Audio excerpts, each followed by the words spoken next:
Louvado e agradecido seja o teu santo nome nessas horas, Senhor, que estamos passando em tua casa, na certeza que o Senhor está juntamente conosco, Senhor. Amém. Pai querido, gostaria de pedir, Senhor, perdão pelos nossos pecados, Senhor. Gostaria de te agradecer, Senhor, que mesmo, Senhor, através de nossas falhas, o Senhor continua estendendo suas mãos, Senhor, usando de misericórdia para com cada um de nós aqui presentes. Amém.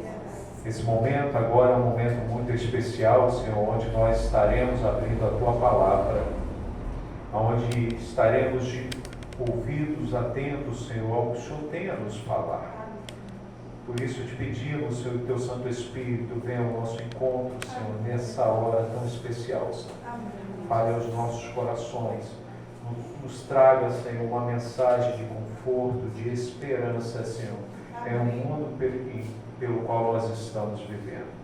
Por isso, desde já queremos te agradecer e pedir a unção do teu Santo Espírito em nossa vida, Senhor.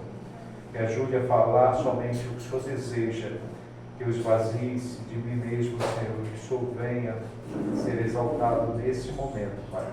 É o que te peço e desde já lhe agradeço, em nome do Senhor Jesus Cristo, e a igreja diz: Amém. Amém. Queridos irmãos, um feliz sábado. Deus seja louvado com a sua presença. Eu não sei exatamente qual foi a última vez que eu estive aqui, mas eu acho que foi esse ano ainda, não teve? Eu estive aqui esse ano ainda? Eu tive, né? Porque ultimamente assim eu não tenho acompanhado. Eu geralmente me assusto quando me deparo, nós já estamos aí no meado do ano, entrando aí já para a reta final. Os dias passam, a nossa vida passa e a gente se assusta como é passageira. Ontem meu irmão mandou 2 fotos para mim, na época que nós éramos jovens, garotos, e eu falei, nossa, quanta saudade, como o tempo maltrata a gente, né? Os cabelos vão embora, as rugas aparecem, não tem jeito. Isso aí, enquanto Jesus não voltar, né? Todos nós passaremos por esse momento. Querido, a mensagem que eu gostaria de trazer para vocês neste sábado, nessa manhã, é a respeito de uma carta. Quem que já vivenciou a época da carta? Eu creio que é a maioria, né? Mas se eu perguntar para os jovens, não sabem nem o que significa, não é verdade? Mas foi uma carta escrita pelo nosso próprio Salvador Jesus Cristo. Uma carta de conforto, uma carta de alento, uma carta de esperança para aqueles que estavam vivendo em momentos difíceis em sua vida. Quem é que não está passando ou já passou por momentos difíceis? Eu passo toda semana, todo dia, são momentos de prova, né? Tentações, provações, dificuldades, mas nós temos a certeza que o Senhor está conosco, amém? Amém. E é justamente sobre esse tema, a importância da fidelidade ao Senhor, que nós iremos falar nesta manhã. E eu quero que você saia daqui nesta manhã com 3 lições a respeito desse tema. 3 lições importantes para mim, para você, para essa caminhada rumo à Canaã Celestial, amém? Amém. Queridos, essa mensagem ela foi revelada por Jesus Cristo, que concedeu a João na ilha de Patmos. Uma mensagem para um grupo de pessoas que viviam em uma determinada cidade na Ásia Menor, que estava passando por momentos de tremenda dificuldade e provação. Essa carta não foi exclusivamente enviada somente para esse povo, para essa cidade, mas o livro de Apocalipse também revela, não foi apenas uma, mas foi 7 cartas. Mas essa carta em especial para essa igreja, para esse povo em especial, me chamou muita atenção, porque eles estavam passando por momentos muito difíceis na sua vida, por provas, mediante a sua fidelidade a Deus. Você imagina uma cidade como Macaé, próspera, bem-sucedida financeiramente, sim ou não? Macaé é uma cidade rica, não é verdade? Em torno de petróleo, né? O petróleo, nós temos desenvolvimento, empregos, muitas pessoas deixam suas cidades natais e buscam, né, encontrar abrigo, né, melhorar suas vidas, vindo para a cidade de Macaé, não é verdade? Se eu perguntar aqui, quem é que é macaense? Só as crianças. Olha, eu não sou aqui do lado, nasci em Conceição, mas sou naturalizado macaense. Macaense também? Só de nascimento. Não, então, mas é difícil nós encontrarmos, não é verdade? Porque muitas pessoas deixaram, né, seus estados, né, a volta até exterior do país, outras pessoas vieram para Macaé em busca de sucesso, né, serem bem-sucedidos financeiramente, né, na verdade, ter suas vidas, né, seus sonhos realizados diante do que essa cidade tinha a oferecer. E não era diferente naquela época. A igreja, a cidade pela qual eu quero trabalhar esse tema com vocês, é a cidade de Esmirna. Uma cidade que hoje suas ruínas ficam localizadas na cidade da Turquia, na Ásia Menor.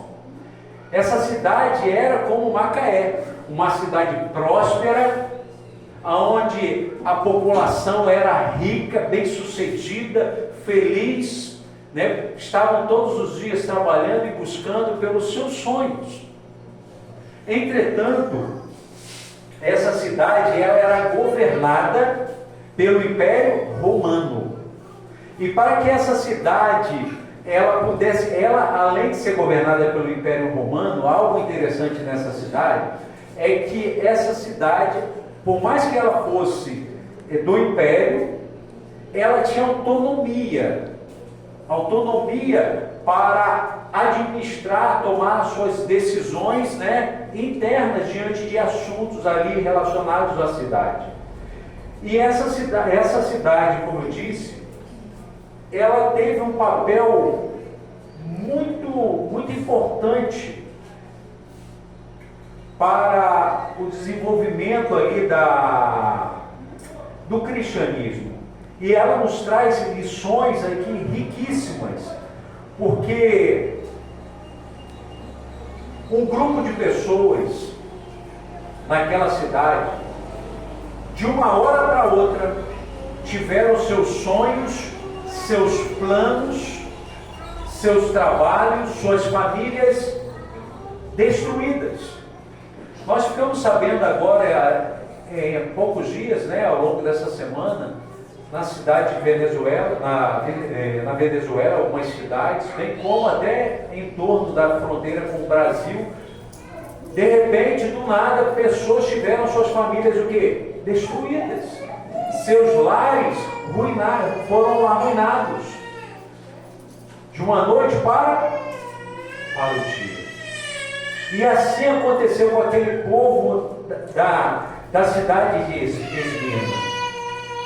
Então, Jesus, vendo aquele sofrimento, aquela dificuldade, escreve aqui, pede para João escrever essas cartas,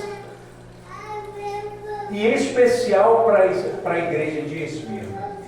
E eu gostaria que vocês acompanhassem comigo essa carta, escrita, né, pelo próprio Jesus Cristo em Apocalipse, capítulo 2,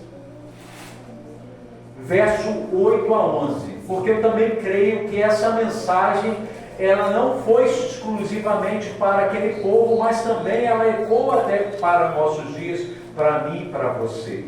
Amém? Apocalipse capítulo 2, verso 8 a 11. Vamos lá. E o anjo da igreja de Esmirna escreve: isto diz o primeiro e o último, o que foi morto e reviveu. Quem foi esse que esteve morto e reviveu? Jesus Cristo. Jesus Cristo afirma que quem está escrevendo aqui é Ele. E ele diz assim para a igreja, para aquele povo de Esmirna: conheço as tuas tribulações e a tua pobreza, mas tu és rico.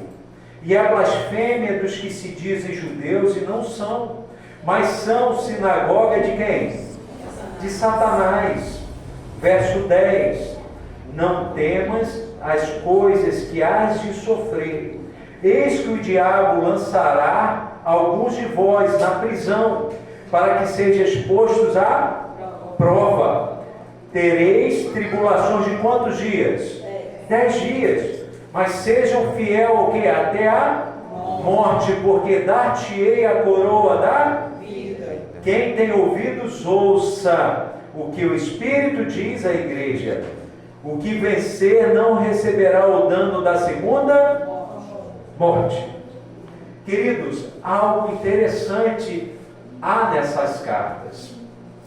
Entre as 7 igrejas, ou as 7 cidades, que Jesus Cristo enviou as suas cartas, 2 delas, dentre as 7, não receberam nenhuma o quê?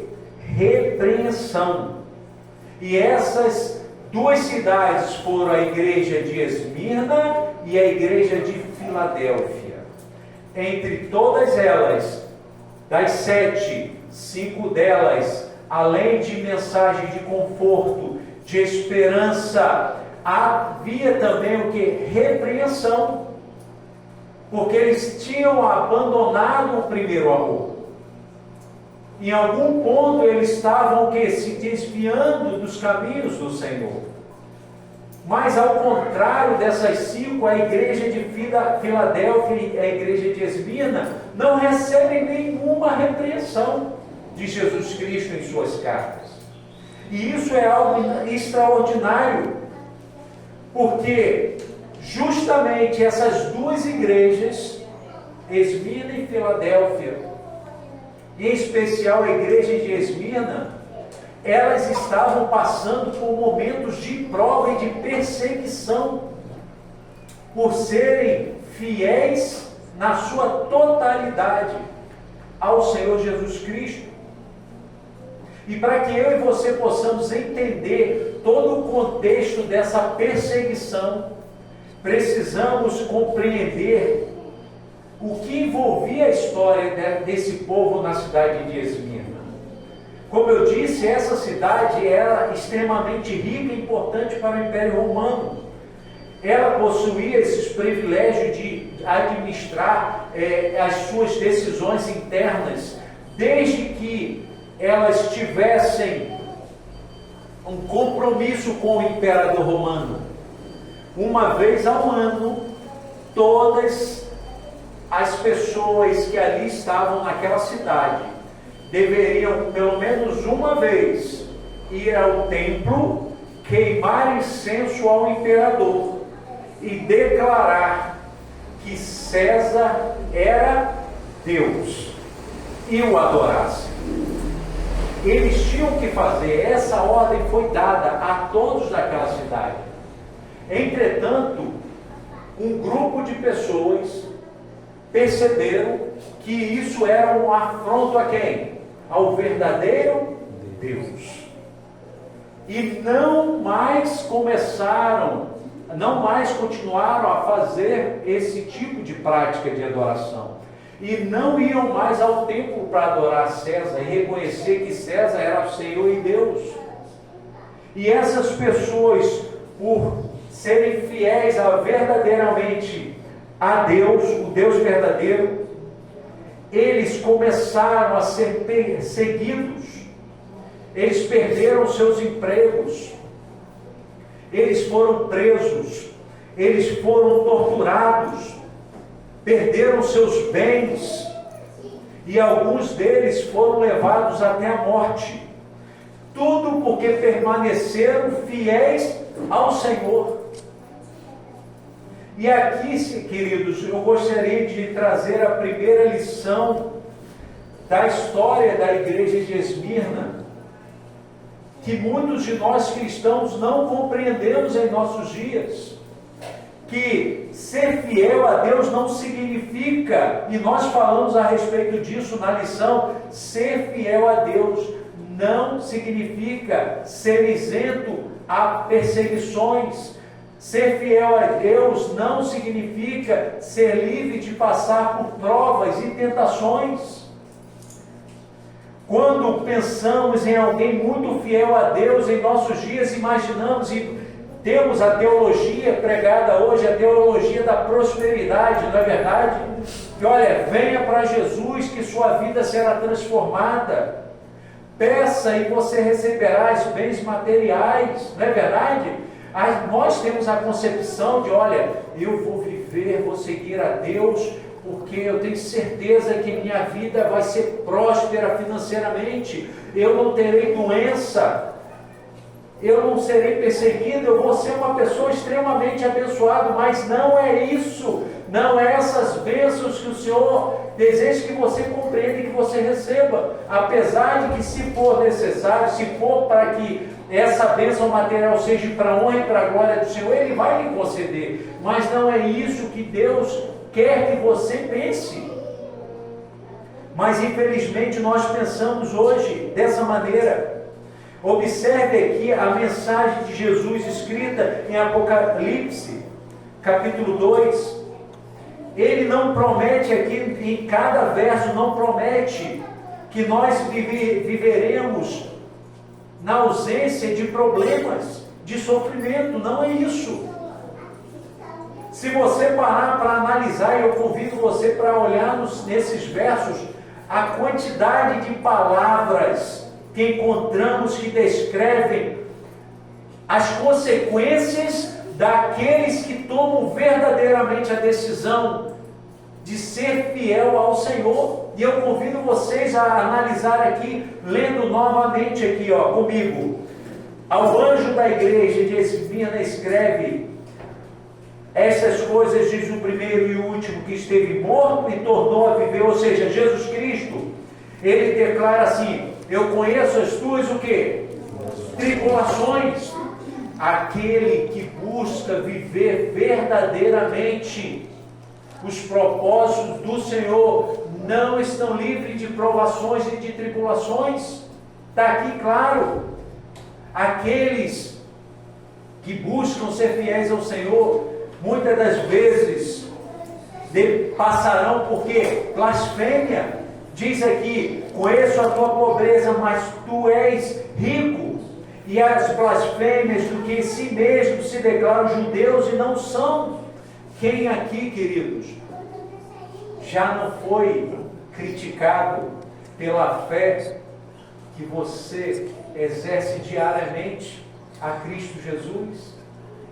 Quem aqui já não foi criticado por tomar uma decisão de falar: olha, a minha vida pertence ao Senhor, e a partir de agora eu viverei de acordo, somente assim diz a palavra.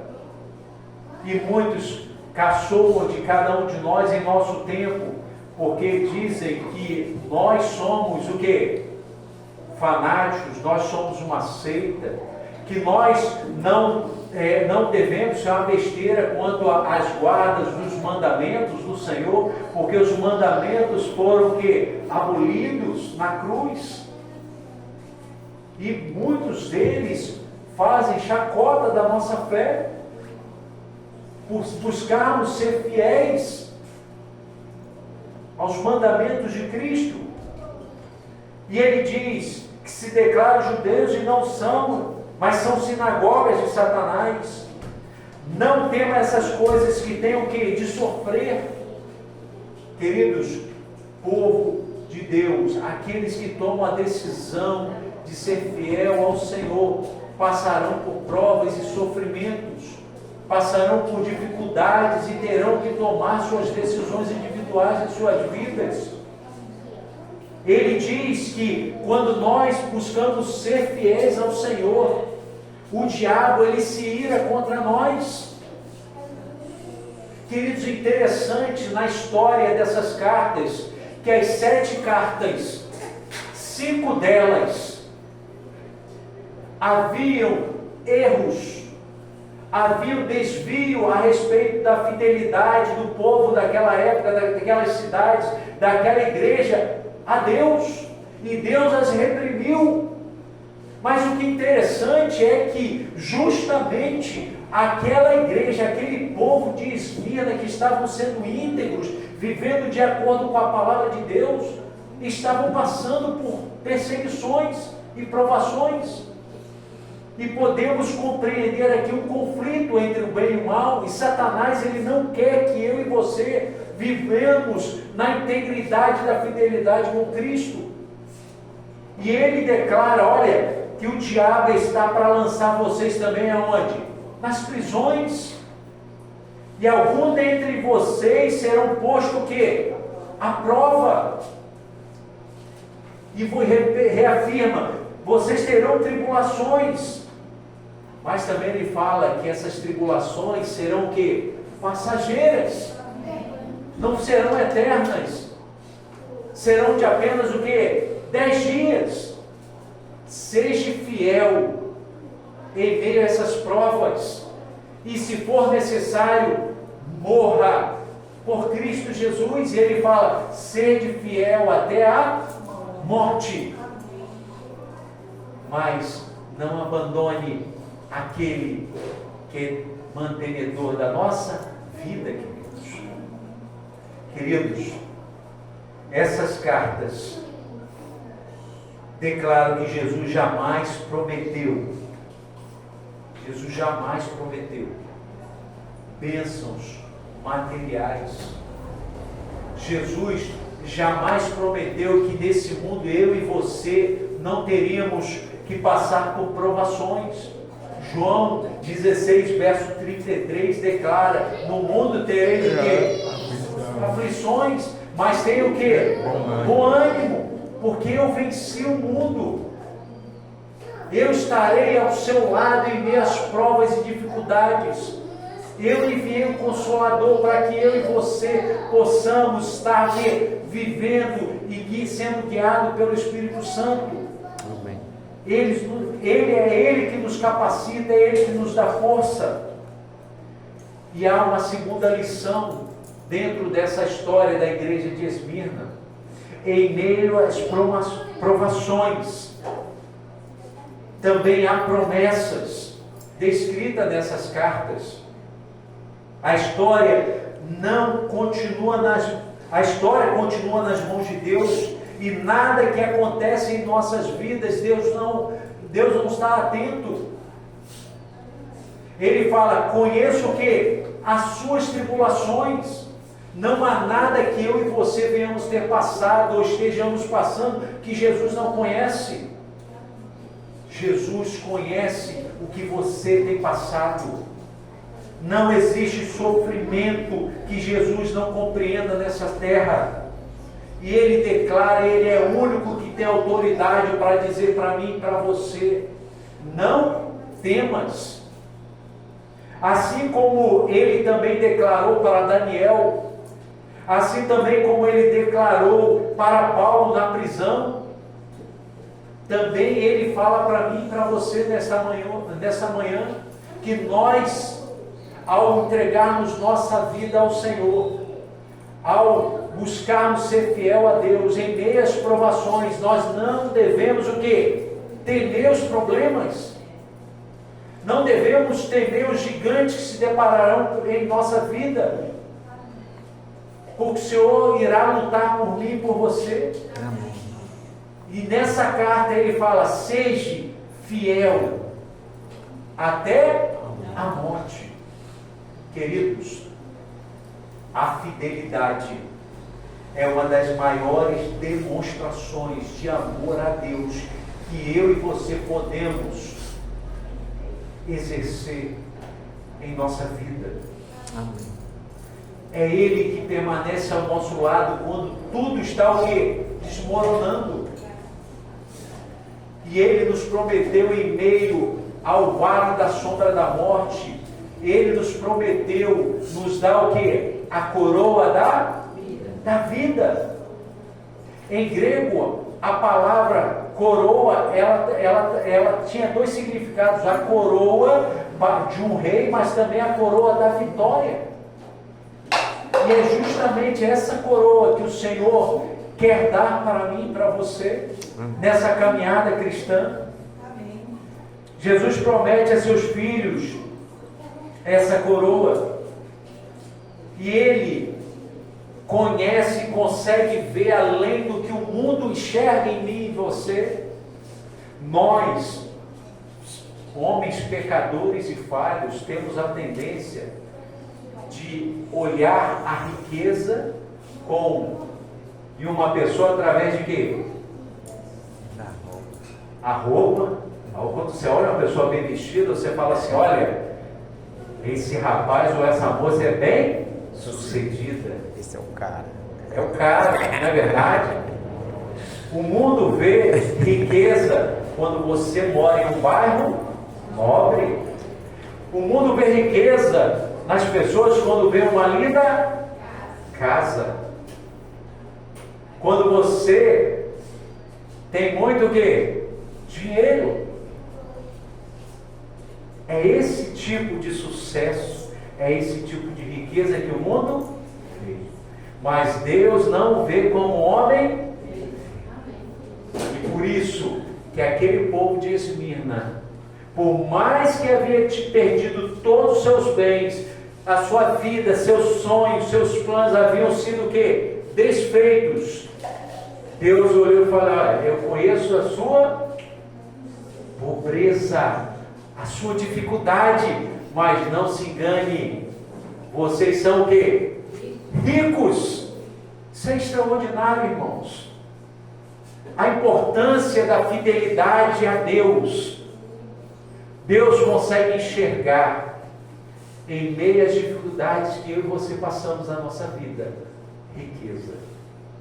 Quando entregamos literalmente a nossa vida ao Senhor de todo o nosso coração. É isso que o Senhor falou para a igreja de Esmirna, para aquele povo que vivia naquela época. E hoje Ele quer falar comigo e com você. O que significa ser fiel? Ser fiel não é apenas guardar o sábado, irmãos. Ser fiel não é apenas devolver o dízimo e entregar suas ofertas ao Senhor. Ser fiel é viver todos os dias para Cristo. Isso é ser fiel.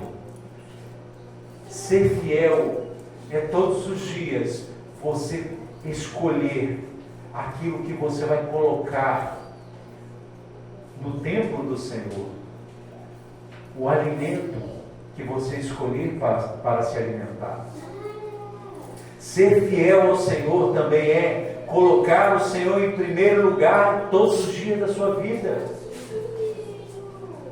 Ser fiel é aquele que consegue compreender que a sua vida é um instrumento para a salvação de outras, através do testemunho que eu e você podemos dar, através da vida e do relacionamento que temos com o Senhor.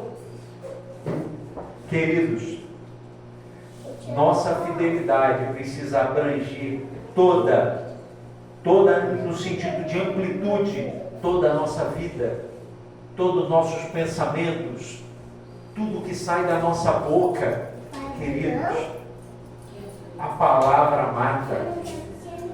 E o Senhor nos exorta para que tudo que venhamos a falar, tudo que venhamos a pensar, seja somente coisas boas, para a edificação da vida daqueles que não conhecem a Cristo, da edificação e fortalecimento daqueles que estão conosco nessa caminhada cristã.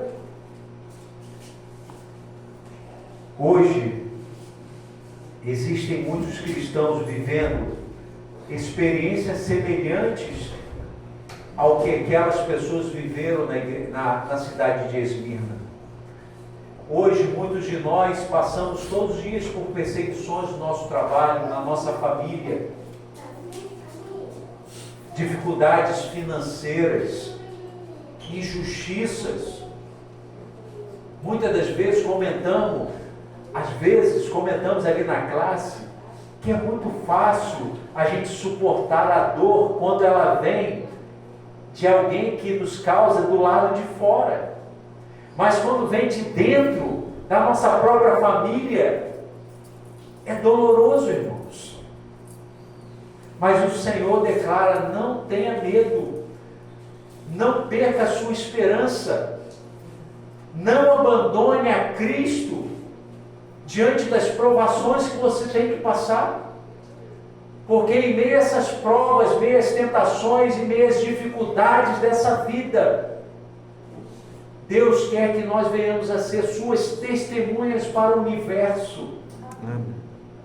Para que possamos declarar que em meio às dificuldades entregamos a nossa vida literalmente ao Senhor. A mensagem de Cristo a respeito da fidelidade continua ecoando hoje. A fé verdadeira permanece em meio às provas. Há uma história, eu estudando a respeito da igreja de Esmirna, eu ouvi falar, não conhecia, Policarpo. Quem já ouviu falar em Policarpo? Ninguém? Policarpo, ele foi um líder cristão na época da igreja de Esmirna. Policarpo, ele foi discípulo de João, um líder religioso daquela época. E por ele também, juntamente com aquelas pessoas, por ele se recusar a adorar César, por ele se recusar a ferir os princípios de Deus, ele foi preso. Ele foi levado, a história conta que ele foi levado para o estádio, a um local onde se reuniam muitas pessoas, e ali prepararam-se uma fogueira, e ele ali foi amarrado, e diante de todos os povos, o líder naquela cidade era o Pôncio, né? Ele tinha a autoridade de César, e ele falou: olha, eu vou lhe conceder a última oportunidade, para que você não perca a sua vida. Declare hoje, renegue a seu Deus e declare a César como seu Deus soberano, que você terá a sua vida poupada. E uma das palavras, antes de orar, uma das palavras pronunciadas por Policarpo, eu gostaria de ler para vocês. Nessa manhã, ele declarou, abre aspas, Policarpo disse assim: há 86 anos o sirvo, e ele nunca me fez mal algum. Como poderia blasfemar contra o meu rei que me salvou? Queridos, que palavras profundas.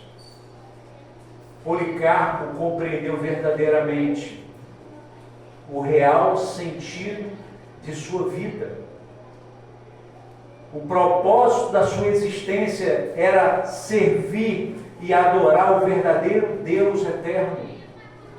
E ali Policarpo cumpriu o seu ministério, foi fiel até a morte. E a coroa da vida está reservada para ele. Hoje Jesus Cristo escreve essa carta para mim e para você. Seja fiel até a morte. Não deixe que os problemas da sua vida, as adversidades, as tribulações, as provações que muitas vezes vêm até mesmo da nossa casa, dentro da igreja, abale a sua fé. Entregue literalmente ao Senhor como sacrifício vivo. Estamos vivendo momentos difíceis na história desse mundo, irmãos.